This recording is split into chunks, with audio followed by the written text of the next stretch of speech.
तो भारत में वज़ीर आज़म नरेंद्र मोदी ने आज अपने मुसल्लह अफ़वाज के सरबराहान के साथ नेशनल सिक्योरिटी का एक इजलास किया और उसमें उन्हें तरीक़ाकार, अहदाफ और वक्त का तयन करने के लिए ऑपरेशनल फ्री हैंड दे दिया है। इसका क्या मतलब हुआ?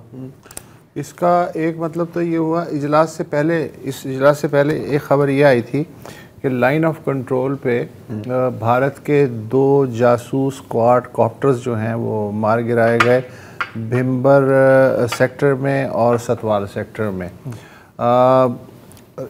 और फिर लाइन ऑफ कंट्रोल पे जो गोलाबारी है वो तो चल ही रही है। इस पस मंज़र में जो दिल्ली इजलास जिसका आपने ज़िक्र किया है, ये वज़ीर आज़म की रिहाइशगाह पे हुआ। इसकी कोई तफसील फ़िलहाल जारी नहीं की गई है। अलबत्ता ये मालूम हुआ है कि इजलास में वज़ीर दिफ़ा राजनाथ सिंह, कौमी सलामती के मुशीर अजीत दोवाल, तीनों मुसल्लह अफ़वाज के सरबराह और chairman joint chief of staff committee भी मौजूद थे। इजलास के बाद RSS के जो सरबराह हैं मोहन भागवत, उनसे भी वज़ीर आज़म की मुलाकात हुई है। कल सुबह दिल्ली में काबीना की जो सिक्योरिटी कमेटी है उसका दूसरा इजलास होने वाला है और राहुल गांधी ने, जो लीडर ऑफ दी अपोजिशन है, उन्होंने मुतालबा किया है कि ये मसला इतना हसास है कि पार्लियामेंट का मुश्तरका इजलास बुला के सुना जाए कि किसका क्या इनपुट हो सकता है। अच्छा, अब ज़ाहिर है एक बार फिर हम सुन रहे हैं कि अगली 24 से 48 घंटे अहम है। हो सकता है कि भारत की तरफ से कोई कार्रवाई हो। अभी मैं पढ़ा था प्रवीण सोनी साहब का इसके ऊपर एनालिसिस, ये जो भी मोदी और जॉइंट चीफ्स की जो मीटिंग हुई है। प्रवीण सोनी का मैं थोड़ा सा तारुफ कर देता हूँ। आप एक इंडियन डिफेंस एनालिस्ट हैं, एक मुसन्निफ भी हैं। कई किताबें लिखी हैं जैसे कि ड्रैगन ऑन द डोरस्टेप, जो चीन के बारे में है। इनका एक मैगज़ीन भी है, फोर्स मैगज़ीन, और ख़ुद साबिक मेजर हैं भारतीय फ़ौज के, और यूट्यूब चैनल भी इनका है। तो काफ़ी इनका एक बैलेंस्ड किस्म का और फैक्ट्स बेस्ड एनालिसिस होता है, कम से कम मेरा इंप्रेशन ये है। तो वो कह रहे हैं कि अच्छा, वही सवाल पूछ रहे हैं कि इसका मतलब क्या है कि आपको हमने खुला हाथ दे दिया है, आप फैसला करें कि आपने कहाँ और कब जंग करनी है, टू द आर्मी चीफ्स। तो उसने कहा कि इसका मतलब है कि कोई ऐसी एक्शन जिससे एक हॉट या वाइडर वॉर हो, वो इनको इसका इम्कान नहीं लग रहा। और वो क्यों? क्योंकि अगर कोई भी आर्मी चीफ तो डिसाइड नहीं करेगा कि मुझे जंग शुरू करनी है। हाँ, आई मीन अगेन एक ये है, उस पर भी उनका कमेंट है। उसने कहा कि अगर टोटल वॉर करनी है या आपने कोई मेजर ऑपरेशन करना है तो वो एलानिया नहीं होता, वो सीक्रेसी में होता है। तो एक उनका ये पॉइंट है, आप इसको माने या ना माने, ठीक है।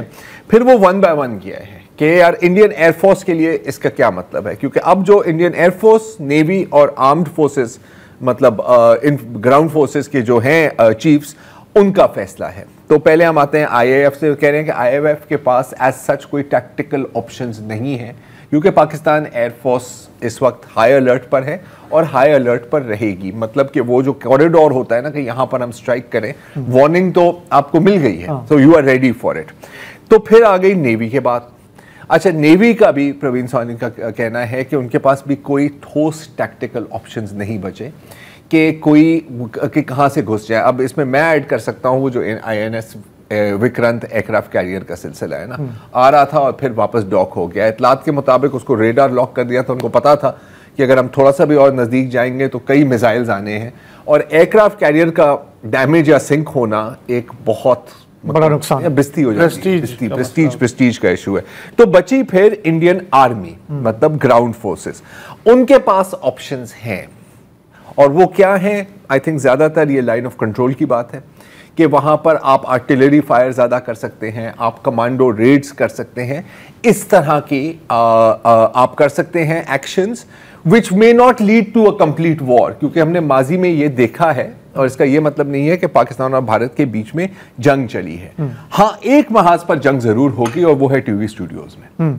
प्रवीण सोनी भी कह रहे हैं कि जी वहां पर वॉर गेमिंग चलेगी, वहां पर लोग चलाएंगे कि पाकिस्तान के 4 टुकड़े कर देंगे, 10 टुकड़े कर देंगे, निस्तो नबूद कर देंगे।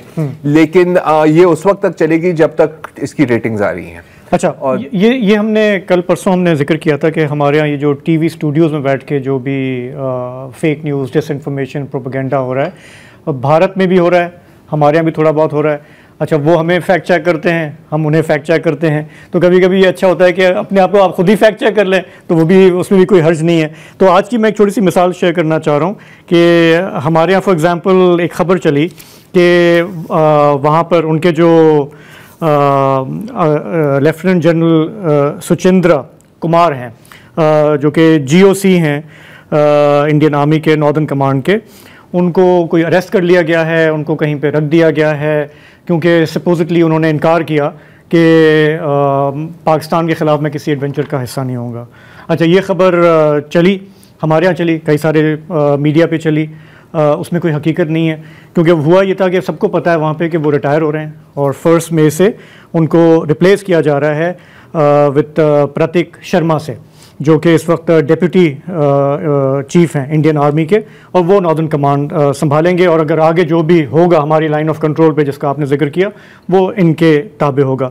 अच्छा तो ये इस तरह की जो चीज़ें हैं, ज़ाहिर है कि वहाँ पे शायद ज़्यादा चल रही हैं, हमारे यहाँ भी चल रही हैं, लेकिन वो सवाल ये उठता है कि इससे फ़ायदा क्या होता है, क्योंकि आप 2-4 घंटे के लिए एक न्यूज़ साइकिल में आप चलें, एक डिसइंफॉर्मेशन आ जाती है, लेकिन उससे मेरा ये सवाल होता है कि जैसे हमारे मीडिया में अगर ये खबर चली या चलवाई गई, उससे हमारे मीडिया की क्रेडिबिलिटी रही, सही क्रेडिबिलिटी और थोड़ी सी ख़राब हो गई, तो उससे किसी का कोई फ़ायदा नहीं हुआ और वो खबर जो है वो 2-4 घंटे में ज़ायल हो गई और आपको थोड़ा सा ओरिजिनल खबरें इतनी ज़्यादा हैं कि उस पर अगर फोकस कर लें, बतौर सहाफ़ी जो है मसाला चाहिए होता है ना बेसिकली हमें, नहीं बहुत तो मसालेदार खबरें तो इतनी हैं, रियल न्यूज़, तो उनमें से कोई एक उठा लें, ये रियलिटी एफर्ट करने की क्या ज़रूरत है जाली खबरें बनाने की। रियलिटी इस वक्त कई गुना ज़्यादा इंटरेस्टिंग है। हाँ अच्छा यार, तुमने कल मुझे एक नादरा का जो है शनाख्ती कार्ड, उसकी तस्वीर भेजी थी यार, वो मैंने किसी आतंकवादी की जेब से निकला था, अर्नब गोस्वामी ने निकाला था, वो ओरिजिनल है क्या है वो ओरिजिनल है? नहीं मतलब NIC ओरिजिनल है या वो खबर ओरिजिनल है? नहीं मतलब वो देखिए, अब NIC की मैंने नादा से तस्दीक तो नहीं की, हाँ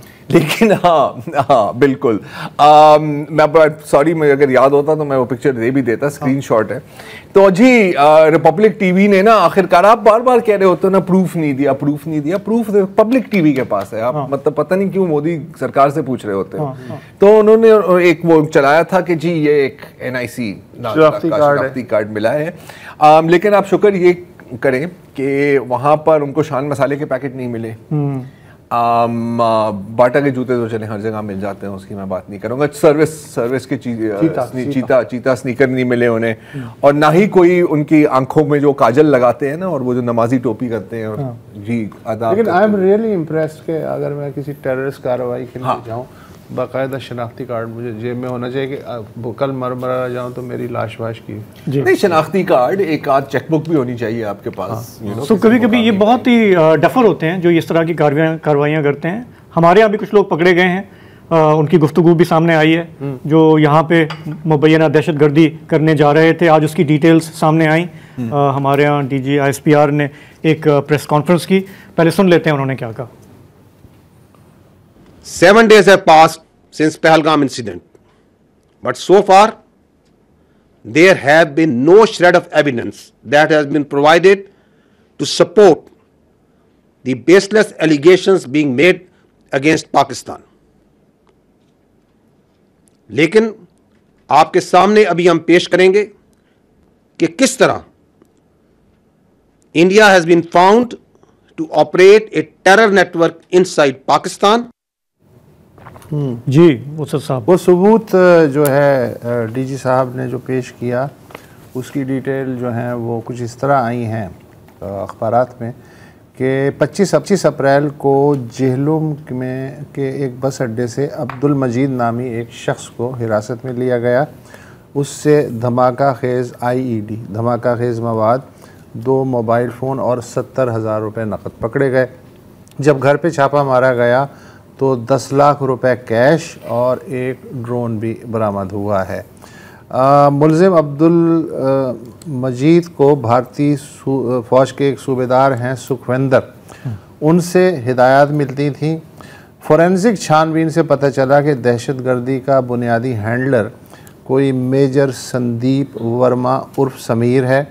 ऑडियो सबूत के मुताबिक मेजर संदीप मुलजिम अब्दुल मजीद को मुआवजे की अदायगी के बारे में कोई दोनों में गुफ्तगू हो रही है, तो उसी दौरान मेजर संदीप बता रहे हैं कि हम बलूचिस्तान से लाहौर तक दहशतगर्दी करवाते हैं, और मेजर संदीप ने दहशतगर्दों की माली मावनत की जो है तफसीलात हैं वो भी बताई, और ये भी बताया कि किस तरह से पैसे की अदायगी होगी।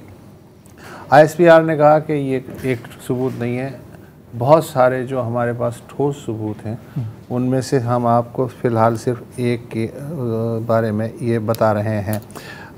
भारतीय तरबियत याफ्ता दहशतगर्द जो था इसने IEDs इस्तेमाल करते हुए 4 हमले किए, उसे बारूदी मवाद ड्रोन्स के ज़रिए पहुंचाया गया। अच्छा, ये तो डिटेल चले उन्होंने दे दी, लेकिन जो मुझे सबसे इम्पॉर्टेंट जुमला लगा जनरल साहब का वो ये था कि ये जो रियासती दहशतगर्दी है, अब तक तो हम कहते थे कि रॉ है, और रॉ है भी, लेकिन ये जो स्पेसिफिक दहशतगर्दी है ये भारतीय फ़ौज करवा रही है। Okay, not necessarily intelligence. हाँ, पहले हमने जो है इसके बारे में कुछ और सुना था। अच्छा, उस दौरान अक़वाम मुत्तहिदा में जो पाकिस्तानी मिशन है उस तरफ उनका भी एक बयान जारी हुआ है कि जो जाफ़र एक्सप्रेस पे हमला हुआ था 11 मार्च को बलूचिस्तान में, उसमें भी इलाक़ाई दुश्मनों के मुलव्वस होने की सबूत मौजूद हैं। इलाक़ाई दुश्मन का लफ्ज़ इस्तेमाल किया है, उसमें मुझे भारत का लफ्ज़ नज़र नहीं वो आया है। मशरकी भी हो सकता है, मगरबी भी हो सकता है। तो ये इंटरेस्टिंग है कि हमारे यहाँ एक लंबा अरसा हम कहते रहे ये भी रॉ का एजेंट है, वो भी रॉ का एजेंट है, लेकिन थोड़ा सा ये लगता है कि नैरेटिव में थोड़ी सी चेंज है कि अब ये इंडियन आर्मी के पास जो अवेलेबल इंफॉर्मेशन ज़ाहिर है उसी की बुनियाद पे बात। तो अवेलेबल भी नहीं, ये उन्होंने कहा ये इररिफ्यूटेबल है, क्योंकि उन्होंने आज क्लिप्स चलाया है, उन्होंने काफ़ी डिटेल्ड मल्टीमीडिया एक प्रेजेंटेशन की जिसमें उन्होंने सारे वो ताने बाने बताए कि ये हैं। अच्छा, ये भी उन्होंने कहा कि ये आज जो है समझें कि एक छोटा सा ये एक है ट्रेलर है, कल ज़्यादा डिटेल्ड होगी जिसमें मज़ीद जो है जो भी भारत की एक्टिविटीज़ हैं या जो भी है मुल्क के अंदर उसके बारे में बताएंगे। हमें कुलभूषण यादव याद है, हमें कई इस तरह के जो जासूस आए हैं, दहशतगर्द आए हैं। आई मीन ये है, हमें पता है कि एक असैसिनेशन नेटवर्क का कुछ टाइम से यहाँ पर काम कर रही है, बैनुल अक़वामी सतह पर भी काम कर रही है। आप कैनेडियन से पूछ लें, वो आपको अच्छी तरह से बता देंगे। मैं सिर्फ एक बार फिर आना चाह रहा था, जो अभी बात हो रही है ना कि क्या जंग होगी, क्या जंग नहीं होगी। अगेन मुझे अभी भी लगता है कि कहीं ना कहीं इन्होंने कुछ करना है। मैं देखिए, प्रवीण सोनी का जो एनालिसिस है वो एक लॉजिकल एनालिसिस है, लेकिन अक्सर हमने देखा है कि जो डिसीजन मेकर्स होते हैं वो शायद लॉजिकली सोच नहीं रहे होते। अब जब आपने वॉर हिस्टीरिया को इस लेवल पर आप ले आए हैं तो उसे नीचे करने के लिए कुछ तो दिखाना पड़ेगा, आपको कुछ दिखाना पड़ेगा। और दूसरा possibility of something going wrong somewhere. Sir something, मतलब ये बहुत, हर एक के पास हथियार हो, सब लोग खड़े हैं, एक फायर हो गया। मैं आपको एक डूम्सडे सिनेरियो देता हूँ, ठीक है। अब फर्ज करें इंडियन एयरफोर्स हरकत में आती है। अब पिछली दफा जब उन्होंने जेट्स भेजे थे तो फिर आपको पता है वो चाय वाय वाला सिलसिला शुरू हो गया था ना। ये इस दफा जेट्स अगर ना भेजें, फर्ज करें मिसाइल स्ट्राइक होती है, भारत और पाकिस्तान के बीच में फ्लाइट टाइम कितना है? कुछ मिनट्स है। ये नहीं है कि ईरान ने फायर किया और इजराइल पहुंचते पहुंचते 2.5 घंटे लग रहे हैं। बॉम्बे जो है वो 7 से 10 मिनट, 7 से 10 मिनट, ठीक है। अब आप समझे कि you are a Pakistan strategic planner, आपने रेडार पे देखे हैं कि 8 मिसाइल आ रहे हैं, आपको नहीं पता कि इसमें क्या है, कि इनमें क्या है, ये नॉर्मल वॉरहेड है या ये न्यूक्लियर वॉरहेड है। आपके पास 5 मिनट हैं टू डिसाइड कि किस तरह का रिस्पॉन्स होगा।